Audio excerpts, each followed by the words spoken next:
ಗುರುರ್ಬ್ರಹ್ಮ ಗುರುರ್ವಿಷ್ಣು ಗುರುರ್ದೇವೋ ಮಹೇಶ್ವರ ಗುರುರ್ ಸಾಕ್ಷಾತ್ ಪರಬ್ರಹ್ಮ ತಸ್ಮೈ ಶ್ರೀ ಗುರವೇ ನಮಃ. जया ज्या जनी जन्म नामार्थ झाला, जयाने सदा वासना मात केला, जया ज्या मुखी सर्वदा नाम कीर्ती, नमस्कार त्या ಬ್ರಹ್ಮ ಚೈತನ್ಯ ಮೂರ್ತಿ. ಶ್ರೀರಾಮ್ ಸಮರ್ಥ. ಎಲ್ಲ ಆತ್ಮಜ್ಯೋತಿಗಳಿಗೆ ಸಾಷ್ಟಾಂಗ ಪ್ರಣಾಮ. ಇಂದಿನ 20 ಆಗಸ್ಟ್ ಶ್ರೀ ಮಹಾರಾಜರ ಪ್ರವಚನ. ವಿಷಯದ ದಾಸರಾದವರು ಸುಖ ಸಮಾಧಾನ ಕಳೆದುಕೊಳ್ಳವರು. ಯಾರು ವಿಷಯಕ್ಕೆ ದಾಸರಾಗ್ತಾರೋ, ವಿಷಯಕ್ಕೆ ತುತ್ತಾಗ್ತಾರೋ, ಅವರು ತಮ್ಮ ಸುಖ ಸಮಾಧಾನವನ್ನು ಕಳೆದುಕೊಳ್ಳುತ್ತಾರೆ ಅಂತ ಶ್ರೀ ಮಹಾರಾಜರು ಹೇಳ್ತಾರೆ. ಇವತ್ತು ನಮಗೆ ಬೋಧನೆ ಏನು ಮಾಡ್ತಿದ್ದಾರೆ?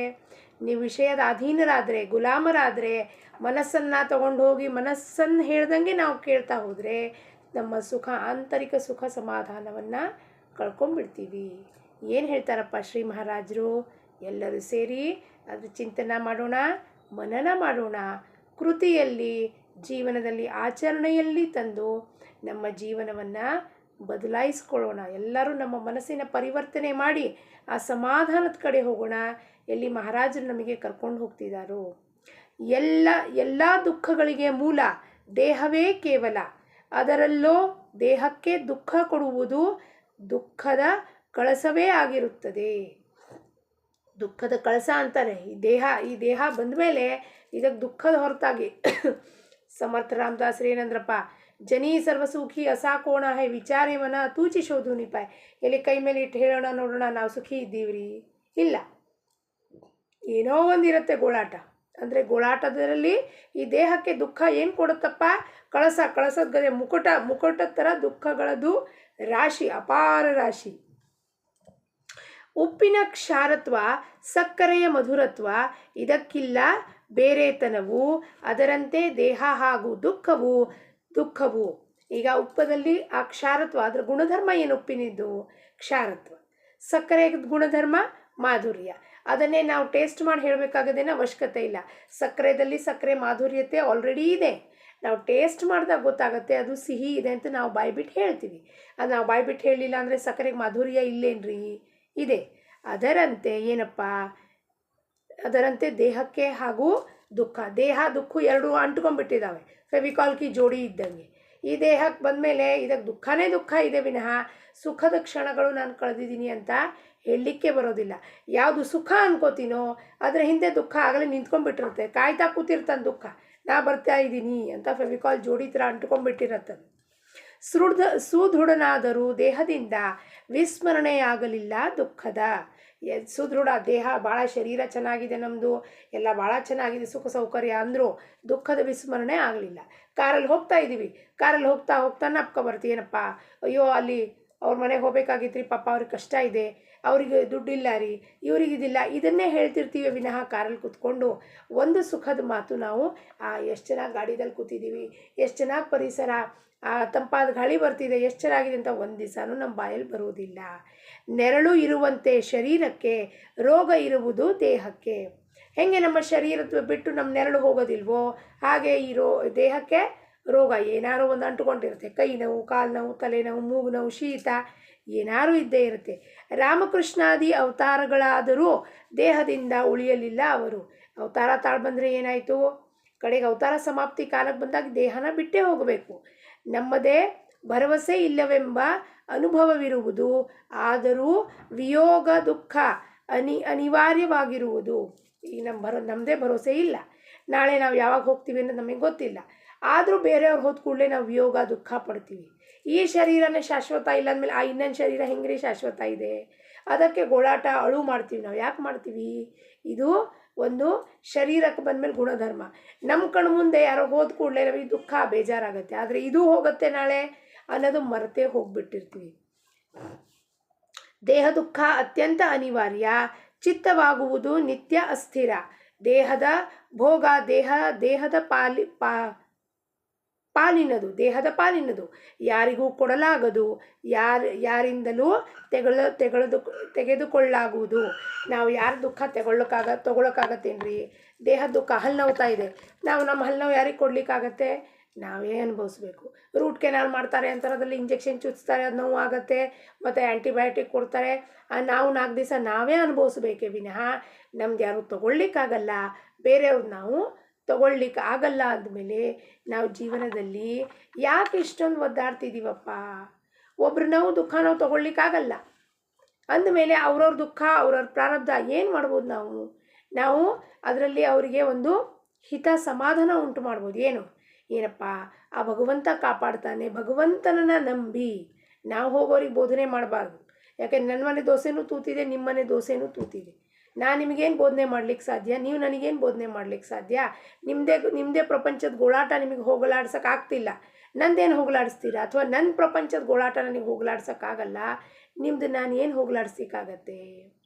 ಅದಕ್ಕೆ ಏನು ಹಿತ ಉಂಟು ಮಾಡಬೇಕಾ? ಹಿತವಚನಗಳು ಅಂದರೆ ಭಗವಂತ ನಮ್ಮನ್ನು ನೋಡ್ಕೋತಾನೆ, ಅವನು ಬೆನ್ನು ಹತ್ತೋಣ, ಅವನ ನಾಮಸ್ಮರಣೆ ಮಾಡೋಣ, ಅವನು ನಮಗೆ ಒಳ್ಳೆಯ ಹಾದಿಗೆ ತೊಗೊಂಡೋಗಿ ಸರಿಯಾದ ದಾರಿ ಕರ್ಕೊಂಡೋಗಿ ಸೊಲ್ಯೂಷನ್ ಕೊಡ್ತಾನೆ. ಇಂದಿನವರೆಗೆ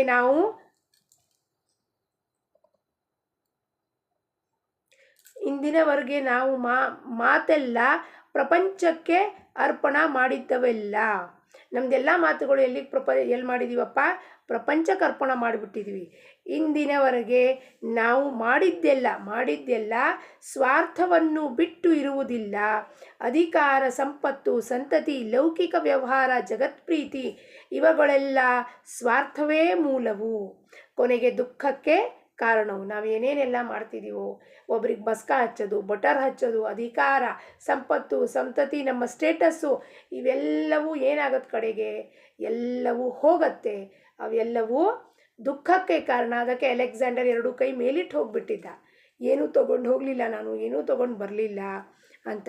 ನಾವು ಪ್ರಯತ್ನ ಮಾಡಿದೆವು, ಏನೇನು ಸುಖದ ಆಗರವೆಂದು ತಿಳಿದು ಅದನ್ನು ಕಲ್ಪನೆಯಿಂದಲೇ ಸುಖದ ಭಾವನೆ ಮಾಡಿದೆವು, ಕೈಗೆ ಸಿಗುವುದಂತಾಯಿತು ಅದೆಲ್ಲವೂ. ಕಲ್ಪನಾ ಮಾಡ್ಕೋತ ಹೋಗ್ತೀವಿ ನಾವು, ಹಿಂಗಾದರೆ ಹಂಗಾಗತ್ತೆ, ಹಾಗಾದರೆ ಚಲೋ ಆಗತ್ತೆ, ಹಿಂಗಾದರೆ ಆ ಎಲ್ಲ ಕಲ್ಪನಾ ಕೈಗೂಡೋದಿಲ್ಲ. ಆ ಕಲ್ಪನಾ, ಸುಖದ ಕಲ್ಪನಾದಿಂದ ದುಃಖ ಆಗಲೇ ಕಾದು ಬಿಟ್ಟಿದೆ. ಒಂದೇ ನಾಣ್ಯದ 2 ಭಾಗ. ಇಲ್ಲಿ ಸುಖ ಬಂತ, ಅದ್ರ ಹಿಂದೆ ಆಗಲೇ ದುಃಖ ಇಟ್ಬಿಟ್ಟಿರ್ತಾನವ. ಇಲ್ಲಿ ದುಃಖ ಬಂತ, ಅದ್ರ ಹಿಂದ್ಗಡೆ ಒಂದು ಸುಖ ಇಟ್ಟಿರ್ತಾನೆ. ಸೊ ಇದು ಅವನ ಸೃಷ್ಟಿ, ಅವನ ನಿಯಮ ಚಕ್ರಗಳನ್ನು ನಾವು ಬದಲಾಯಿಸ್ಲಿಕ್ಕೆ ಸಾಧ್ಯತೆಯೇ ಇಲ್ಲ. ಯಾರಿಗೆ ಬಹಳಷ್ಟು ಮಾಡಿದರೂ ಗುರುಗುಟ್ಟರು ಸ್ವಲ್ಪ ತಪ್ಪಿದರು, ಹೀಗಿರುವರು ಸ್ವಾರ್ಥಪೂರ್ಣ ಜನ. ನಾವು ಏನೇ ಒಂದು ಕೆಲಸ ಮಾಡ್ತೀವಿ, ಕೆಲಸ ಮಾಡಿದಾಗ ನಾವು ಚಲೋ ಕೆಲಸ ಮಾಡಿದಾಗ ಯಾರು ನೀವು ಚಲೋ ಮಾಡಿದ್ದೀರಾ ಅಂತ ಹೇಳೋದಿಲ್ಲ. ಅದೇ ನಮ್ಮ ಕೈಯಿಂದ ಒಂದು ಸಣ್ಣ ತಪ್ಪಾದ ಕೂಡಲೇ ಆ ಸ್ವಾರ್ಥಿ ಜನ ಏನು ಮಾಡ್ತಾರೆ? ಗುರುಗುಟ್ಟಕ್ಕೆ ಶುರು ಮಾಡ್ತಾರೆ. ಇಷ್ಟು ದಿನ ತನಕ ನಾವೇನೋ ಒಳ್ಳೇದು ಕೆಲಸ ಅವ್ರ ಸಲುವಾಗಿ ಮಾಡ್ತಿರ್ತೀವಿ, ಒಂದು ದಿವಸನೂ ಬಂದವ್ರು ಹೇಳೋದಿಲ್ಲ, ನೀವು ಭಾಳ ಚಲೋ ಮಾಡಿದ್ರಿ, ನಿಮ್ಮಿಂದ ನನಗೆ ಒಳ್ಳೇದಾಯಿತು, ಒಂದು ದಿವಸನೂ ಹೇಳೋಲ್ಲ. ನಿಮ್ಮಿಂದ ಒಂದು ತಪ್ಪು ಮಾತು ಅವ್ರ ಪ್ರತಿ ಏನಾದ್ರು ಒಂದು ತಪ್ಪು ಮಾತು ಬಾಯಿ ತಪ್ಪು ಬಂತ ತಕ್ಷಣ ನಮ್ಮಲ್ಲಿ ಗುರುಗುಟ್ಟಕ್ಕೆ ಶುರು ಮಾಡ್ತಾರೆ. ಯಾಕೆ? ಈ ಜಗತ್ತೇ ಸ್ವಾರ್ಥದ ಮೇಲೆ ನಿಂತಿದೆ ಅಂದಮೇಲೆ ಸ್ವಾರ್ಥಿನೇ ಜನ ಇದ್ದಾರೆ, ಜಗತ್ತೇ ಸಂಪೂರ್ಣ ಸ್ವಾರ್ಥಿ ಇದೆ. ಇದನ್ನು ತಿಳಿದು ಮಾಡಬೇಕು ವರ್ತನೆ. ಇದನ್ನು ತಿಳಿದ ಮೇಲೆ ಏನು ವರ್ತನೆ ಮಾಡಬೇಕು ನಾವು? ಜಗತ್ತಿನ ಬೆನ್ನನ್ನು ಹತ್ತಬಾರದು. ಅಂದರೆ ಯಾರಿಗೂ ಹೋಗಿ ಬೋಧನೆ ಮಾಡಬಾರ್ದು, ಅಡ್ವೈಸ್ ಮಾಡಬಾರ್ದು, ಅವ್ರ ಕರ್ಮಕ್ಕೆ ಕೈ ಹಾಕಬಾರ್ದು. ಅವ್ರು ಏನಾದ್ರು ಬಂದು ಹೇಳಿದ್ರೆ ಆಯ್ತಪ್ಪ ನಿಮಗೇನು ತೋಚತ್ತೋ ಅದನ್ನು ಮಾಡಿ, ನನ್ನ ಮನೆಯಲ್ಲೇ ನನ್ನ ಪರಿಸ್ಥಿತಿ ನನಗೆ ಸರಿ ಮಾಡ್ಲಿಕ್ಕೆ ಬರ್ತಾ ಇಲ್ಲ, ನಿಮಗೆ ಬೋಧನೆ ಮಾಡಿದ್ರೆ ನಿಮ್ಮ ಪರಿಸ್ಥಿತಿ ಸರಿ ಹೋಗ್ಬಿಡತ್ತಾ? ಇದು ಮೂಢತನ. ನಾನು ಯಾರ್ದಾರು ಪರಿಸ್ಥಿತಿ ಸರಿ ಮಾಡಿ ಯಾರನ್ನಾರು ಸರಿ ಮಾಡ್ತೀನಿ ಅನ್ನೋದು ಮೂರ್ಖತನ. ಹೆಂಗೆ ನನ್ನ ಪ್ರಪಂಚ ನನ್ನ ಪ್ರಾರಬ್ಧದಲ್ಲಿ ಏನು ಬರ್ತಿದೆಯೋ ಅದನ್ನು ನಾನು ಅನುಭವಿಸ್ಲೇಬೇಕು, ಹಾಗೆ ನೀವು ಕೂಡ ಅನುಭವಿಸ್ಲೇಬೇಕು ಅಂದಮೇಲೆ ನಾವು ಒಬ್ರಿಗೊಬ್ರಿಗೆ ಏನು ಬಲ ಕೊಡ್ಬೋದಪ್ಪ? ಭಗವಂತನ ನಾಮದ ಬಲ ಕೊಡ್ಬೋದೇ ವಿನಃ ಇನ್ನೇನೂ ಕೊಡ್ಲಿಕ್ಕೆ ಸಾಧ್ಯತೆ ಇಲ್ಲ. ಪ್ರಪಂಚದಲ್ಲಿ ಆಸಕ್ತಿ ಇಡುವುದೆಂಬುದು ಬೆಂಕಿಯನ್ನು ಅಪ್ಪಿಕೊಂಡುವುದಾಗುತ್ತದೆ. ಬೆಂಕಿಯನ್ನು ಅಪ್ಕೊಂಡಂಗೆ ಆಗತ್ತೆ. ಪ್ರಪಂಚದಲ್ಲಿ ಆಸಕ್ತಿ ಇಟ್ಟು ಇವೆಲ್ಲ ಚಲೋ ಇದೆ ಅಂದ್ಕೊಂಡ್ರೆ ಬೆಂಕಿನ ಅಪ್ಕೊಂಡ್ರೆ ಹೆಂಗಾಗತ್ತಪ್ಪ? ಕೈ ಸುಡತ್ತೆ, ಮೈ ಸುಡತ್ತೆ. ಅದರಂತೆ ಪ್ರಪಂಚದ ಆಸಕ್ತಿಗಳು ಇರುತ್ತದೆ. ಆದ್ದರಿಂದ ಇವರಿಗೆ ಬಹಳ ಖಟಾಪಿಟಿ ಮಾಡಿದೆವು, ಆದರೆ ಅದೆಲ್ಲ ಆಗಲಿಲ್ಲ ಸಾರ್ಥಕವು. ಶೋಧಿಸಿ ನೋಡಲು ವಿಷಯವನ್ನು ದುಃಖದ ಹೊರತು ಸಿಗದು ಏನು. ಆದ್ದರಿಂದ ಪ್ರಪಂಚ ಮಾಡಿ ಸುಖಿಯಾಗದೆಂಬುದನ್ನು ಕೇಳಿಲ್ಲ ಅಥವಾ ನೋಡಿಲ್ಲ. ಅಂಥವನನ್ನು ಯಾರನ್ನೂ ನೋಡಿಲ್ಲ ಇವತ್ತಂಕ ನಾನು ಪ್ರಪಂಚ ಮಾಡಿ ಸುಖಿಯಾಗಿದ್ದೇನ್ರಿ ಅಂತ ಹೇಳಿಬಿಡಲಿ ನೋಡೋಣ. ಕೈ ಎತ್ತ ಮೇಲೆ ಮಾಡಿ ಹೇಳೋಣ. ನನ್ನ ಕುರಿತಾಗಿ ಎಲ್ಲರೂ ಹೇಳೋದು. ಇವತ್ತು ಯಾರು ನಮ್ಮ ಪ್ರಪಂಚ ಸುಖವಾಗಿಲ್ಲ. ಇವತ್ತು ಚೆನ್ನಾಗಿದೆ ಅನ್ನಿಸ್ಕೊಳ್ಳೆ ನಾಳೆ ಇನ್ನೊಂದೇನೋ ವಕ್ರಸಿಟ್ಟಿರ್ತಾನವ. ನೀನು ಸುಖನೂ ಇಲ್ಲ ದುಃಖನೂ ಇಲ್ಲ, ಏನಿದೆಯೋ ಅದನ್ನು ಒಪ್ಕೋ ಅಂತಂದು ಫಸ್ಟ್. ಗುರುಗಳು ಏನು ಹೇಳ್ತಿದ್ರಪ್ಪ ನಮಗೆ ಯಾವಾಗಲೂ, ಏನು ಇದು ಸುಖ ಬಂತು ಅಂತ ಉಬ್ಬಬೇಡ, ಓಹೋ ಕುಣಿಬೇಡ, ಕುಣಿಯೋಕ್ಕೆ ಶುರು ಮಾಡಬೇಡ. ದುಃಖ ಬಂದ ಕೂಡಲೇ ಅಳಕ್ಕೆ ಶುರು ಮಾಡ್ತೀಯ. ಯಾಕೆ? ಇನ್ನೂ ನಿನ್ನ ಮನಸ್ಸನ್ನು ದಾಟಿ ಹೋಗಿಲ್ಲ. ಅದಕ್ಕೆ ಏನಾಗ್ತಿದೆಯೋ ಭಗವಂತನ ಇಚ್ಛೆಯಿಂದ, ತಾಯಿ ಇಚ್ಛೆಯಿಂದ ಆಗ್ತಿದೆ ಅಂತ ಫಸ್ಟ್ ಒಪ್ಕೋ. ಏನು ಪರಮಾರ್ಥದ ಮೆಟ್ಲು ಮೊದಲು ತಳಹದಿ ಅಂದರೆ ಒಪ್ಕೊಳ್ಳೋದು. ಆಯಿತು, ಈ ಜೀವನದಲ್ಲಿ ಇವತ್ತು ಹೀಗೆ ಆಗಬೇಕಾಗಿದೆ, ಒಪ್ಕೊಂಡಿನಪ್ಪ ಅಂದಾಗ ಆ ವಿಷಯದ ಬಗ್ಗೆ ನಿಮಗೆ ಸುಖನೂ ಅನಿಸೋಲ್ಲ, ದುಃಖನೂ ಅನಿಸೋದಿಲ್ಲ, ಯಾವ ಥರವಾದ ಒಂದು ಪ್ರತಿಕ್ರಿಯೆನೂ ಅನಿಸೋದಿಲ್ಲ. ಅವ್ರು ಬಂದು 4 ಜನ ಅಪಮಾನ ಮಾಡಿ ಹೋಗ್ತಿರ್ತಾರೆ, ಇನ್ನು 4 ಜನ ಬಂದು ಹಾರ ಹಾಕ್ತಿರ್ತಾರೆ. ಅದೂ ಸತ್ಯ ಅಲ್ಲ, ಇದೂ ಸತ್ಯ ಅಲ್ಲ. ನಾನಿರೋದು ಸತ್ಯ. ನಾನು ಅಂದರೆ ಒಳಗೆ ಯಾರಿದ್ದಾನೋ ಅವನು ಇರೋದು ಮಾತ್ರ ಸತ್ಯ. ಅವ್ರು ಹಾರ ಹಾಕಿದ್ದು ಸತ್ಯ ಅಲ್ಲ. ಇವತ್ತು ಬಂದು ಅಪಮಾನ 4 ಚೀತು ಅಂದಿದ್ದು ಸತ್ಯ ಅಲ್ಲ. ಇಲ್ಲಿ ಒಳಗಿರೋನು ಯಾರಿದ್ದಾನೋ ಕೇವಲ ಅವನು ಮಾತ್ರ ಸತ್ಯ. ಇವತ್ತು ಅವನ ಅಪಮಾನವನ್ನೂ ಮಾಡಿಸ್ತಾನೆ, ನಾಳೆ ಅವನು ನಮಗೆ ಕೊಳ್ಳಲು ಹಾರನೂ ಹಾಕಿಸ್ತಾನೆ. ಎರಡೂ ಪರಿಸ್ಥಿತಿಯಲ್ಲೂ ಅವನೇ ಮಾಡಿಸ್ತಾ ಇರ್ತಾನೆ.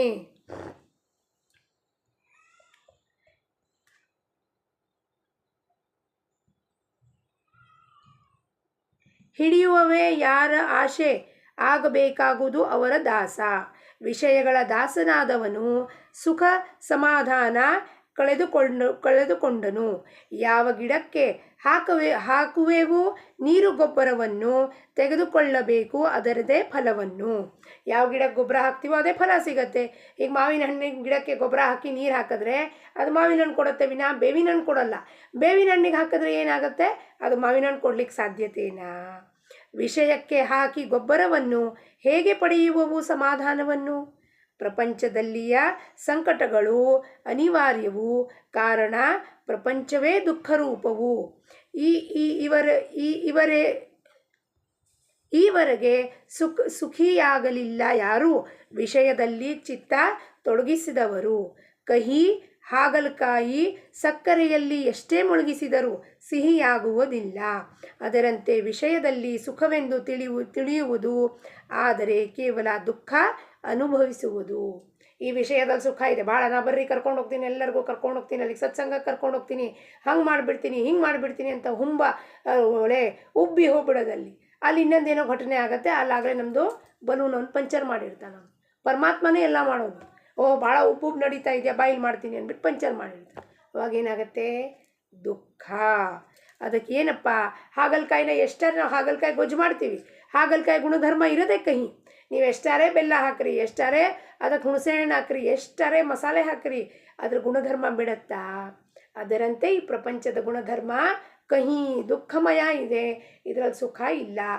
ಯಾರು ಇದನ್ನು ಅರಿತ್ಕೋತಾನೋ ಸದ್ಗುರು ಕೃಪೆಯಿಂದ ಅವನು ಅದು ಎರಡನ್ನೂ ದಾಟಿ ಹೋಗಿ ಸುಮ್ಮನೆ ಕೂತಿರ್ತಾನೆ.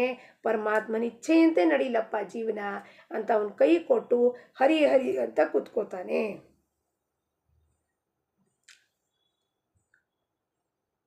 ಪ್ರಪಂಚದಲ್ಲಿಯ ಉಪಾಧಿಯಿಂದ ಪ್ರಾಪ್ತಿಯಾಗುವುದು ಸುಖ ದುಃಖ, ಸಂತತಿ, ಸಂಪತ್ತು, ವೈಭವ ಪ್ರಾಪ್ತಿ, ಜಗತ್ತಿನಲ್ಲಿಯ ಮಾನಸನ್ಮಾನಗಳ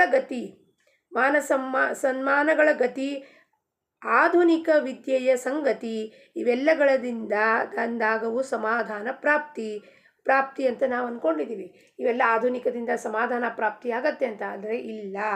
ಪ್ರಪಂಚದಲ್ಲಿಯ ಸುಖ ದುಃಖಗಳ ದ್ವಂದ್ವವು ಎಂದಿಗೂ ನಮ್ಮನ್ನು ಬಿಡಲಾರದು. ಸುಖ ದುಃಖದ ದ್ವಂದ್ವ ಎಲ್ಲಿ ತನಕ ದ್ವಂದ್ವ ಇದೆಯೋ, ಉಷ್ಣ ಶೀತ, ಮಾನ ಅಪಮಾನ, ಹರ್ಷ ವಿಷಾದ ಎಲ್ಲಿವರೆಗೂ ಇದೆಯೋ, ಸುಖ ದುಃಖ ಅಲ್ಲಿವರೆಗೂ ಇದು ನಮ್ಮನ್ನು ಬಿಡೋದಿಲ್ಲ. ಇದನ್ನು ದಾಟಿ ಯಾರು ಹೋಗ್ತಾನೋ ಅವನಿಗೆ ಸಂತ, ಸತ್ಪುರುಷ, ಸಿದ್ಧ, ಮುಮುಕ್ಷು ಅಂತೀವಿ. ಇವೆರಡನ್ನೂ ದಾಟಿ ಹೋಗ್ಬೇಕು. ಅವನು ಮನಸ್ಸಿಂದ ಆಚೆ ಹೋಗಬೇಕು. ಮನಸ್ಸಿನ ಪರಿಮಿತಿಯಿಂದ ಆಚೆ ಹೋದಾಗ ಅವನಿಗೆ ಇವೆರಡೂ ಬಾಧೆ ಆಗೋದಿಲ್ಲ. ಯಾಕೆಂದರೆ ಅವನಿಗೆ ಗೊತ್ತಾಗುತ್ತೆ, ಖೇಳ ತುझे ಭಗವಾನ್ ಚಿದಂಬರ, ಖೇಳ ಐಸಾ ಪ್ರಪಂಚ ಮಾನವ. ಆಟ ಆಡ್ತಿದ್ದಾನೆ ಭಗವಂತ ನಮ್ಮ ಜೊತೆಗೆ. ಈ ದೊಡ್ಡ ಒಂದು ಪ್ಲೇಗ್ರೌಂಡ್ ಮಾಡಿ, ಪ್ಲೇಗ್ರೌಂಡ್ನಲ್ಲಿ ನಾವು ಹೋಗಬೇಕು, ಆಟ ಆಡಬೇಕು. ಆಟ ಆಡೋದಲ್ಲಿ ಬೀಳ್ತೀವಿ, ಏಳ್ತೀವಿ, ಪೆಟ್ಟಾಗತ್ತೆ, ಅಳ್ತೀವಿ, ನಗ್ತೀವಿ, ಎಲ್ಲವೂ ಆಗತ್ತೆ. ಮನೆಗೆ ಬಂದು ಔಷಧಿ ಹಚ್ಕೋತೀವಿ ಮತ್ತು ವಾಪಸ್ ಕುಣಿತಾ ಇರ್ತೀವಿ. ಅದರಂತೆ ಹೇಳ ಐಸ ಪ್ರಪಂಚ ಮಾನವ ಎಂದಿಗೂ ನಮ್ಮನ್ನು ಬಿಡಲಾರದು. ನಾಮದಲ್ಲಿಯೇ ಇರುವವನು, ನಾಮದ ಹೊರತು ಬೇರೆ ಸ್ಮರಣೆ ಇಲ್ಲದವನು ಭಗವಂತನೇ ಉದ್ಧರಿಸುವನು. ಪುರಾಣಗಳು ಕೊಡುವವು ಇದೇ ಪ್ರಮಾಣವನ್ನು. ಇಂದಿನ ಬೋಧವಚನ ಮಾಡಬೇಕಾಗಿಲ್ಲ ಕಟಿಪಿಟಿಯನ್ನು, ಕಂಠದಲ್ಲಿಟ್ಟುಕೊಳ್ಳಬೇಕು ರಾಮನನ್ನು. ಯಾವ ಕಟಿಪಿಟಿನೂ ಮಾಡೋಂಗಿಲ್ಲ. ಕಟಿಪಿಟಿ ಮಾಡ್ದಲೇ ಸಮಾಧಾನ ಹೆಂಗಾಗತ್ತಪ್ಪ ನಮಗೆ? ರಾಮ ಇಲ್ಲನ್ನು ಧರಿಸಿದ್ರೆ ಕಂಠದಲ್ಲಿ ಕಂಠಯೇ ಧಾರಯಿತಸ್ತ್ಯ ಕರಸ್ತಾ ಸರ್ವಸಿದ್ಧಯೇ. ರಾಮರಕ್ಷಾದಲ್ಲಿ ಹೇಳ್ತಾರೆ. ಶತಕೋಟಿ ರಚನೆ ಮಾಡಿದ್ಮೇಲೆ ಶ್ಲೋಕದ ವಾಲ್ಮೀಕಿ ಎಲ್ಲರಿಗೂ ಹಂಚಿದಾಗ ಶತಕೋಟಿನ 3 ಜನಕ್ಕೆ, ದೇವರು, ದಾನವರು ಮತ್ತು ಮಾನವರಿಗೆ ಹಂಚಿದಾಗ ಏನಾಯಿತು? 33 ಕೋಟಿ 33 ಲಕ್ಷ 33,000 ಇಷ್ಟು ಎಲ್ಲ ಬಂದಾಗ ಕಡೆಗೆ 2 ಅಕ್ಷರ ಉಳಿತು. ಏನು? ರಾಮ. ಆ ರಾಮ ಯಾರು ಮಾಡಬೇಕು? ಶಿವ ಅಂತನಂತೆ. ಎಲ್ಲರಿಗೂ ಹಂಚದ ಮೇಲೆ ಏನು ಉಳಿಯುತ್ತೋ ಅದು ನನಗೆ ಕೊಡಬೇಕು, ಇನ್ಯಾರಿಗೂ ಕೊಡೋದಿಲ್ಲ. ಶಿವ ಏನು ಮಾಡ್ತಾನೆ? ಎಲ್ಲ ಹಂಚದ ಮೇಲೆ 2 ಅಕ್ಷರ ಉಳಿತು ರಾಮ. ಅದನ್ನು ಅವನೊಂದು ಕಂಠದಲ್ಲಿ ಧಾರಣೆ ಮಾಡದಂತೆ. ಕಂಠದಲ್ಲಿ ಧಾರಣೆ ಮಾಡಿದಾಗ ಅವನಿಗೆ ಆ ವಿಷದ ಏನು ಬಾಧೆ ಉಂಟಾಗಿತ್ತು ಅದು ಸಮಾಧಾನ ಆಯಿತು. ಅದಕ್ಕೆ ಮಾಡಬೇಕಾಗಿಲ್ಲ ಕಟಿಪಿಟಿಯನ್ನು. ಏನು ಕಟಿಪಿಟಿ ಮಾಡೋದು ಅವಶ್ಯಕತೆ ಇಲ್ಲ. ಇಲ್ಲಿ ಕಂಠದಲ್ಲಿ ಅವನ ನಾಮವನ್ನು ಧರಿಸಿದ್ರೆ ಅವನು ನಮ್ಮನ್ನು ಈ ಭವಸಾಗರದಿಂದ ಪಾರು ಮಾಡ್ತಾನೆ. ಹೆಂಗೆ ಪಾರು ಮಾಡ್ತಾನಪ್ಪ? ನಾಮ ತಗೊಳ್ತಾ ಭಕ್ತಿ, ವೈರಾಗ್ಯ, ಜ್ಞಾನವನ್ನು ನೀಡಿ ನಮಗೆ ಆ ವಿಷಯದಿಂದ ಭವಸಾಗರವನ್ನು ದಾಟಿಸೋದು ಅಂದರೆ ಏನಪ್ಪ? ವಿಷಯದಿಂದ ಪರಾವೃತ್ತನಾಗಿ ಮಾಡ್ತಾನೆ. ಪ್ರತಿಯೊಂದು ವಿಷಯದಲ್ಲೂ ನಾವು ಪ್ರತಿಕ್ರಿಯೆ ಕೊಡೋದೇ ಬಂದು ಮಾಡಿಬಿಟ್ಟಾಗ ನಾವು ಭವದಲ್ಲೂ ಇಲ್ಲ, ಸಾಗರದೂ ಇಲ್ಲ. ಅವಾಗ ಅವನು ನಮ್ಮನ್ನು ಅವನೇ ದಾಟಿಸ್ಕೊಂಡು ಕರ್ಕೊಂಡು ಹೋಗ್ತಿರ್ತಾನೆ. ಜಾನಕಿ ಜೀವನ ಸ್ಮರಣ. ಜೈ ಜೈ ರಾಮ್.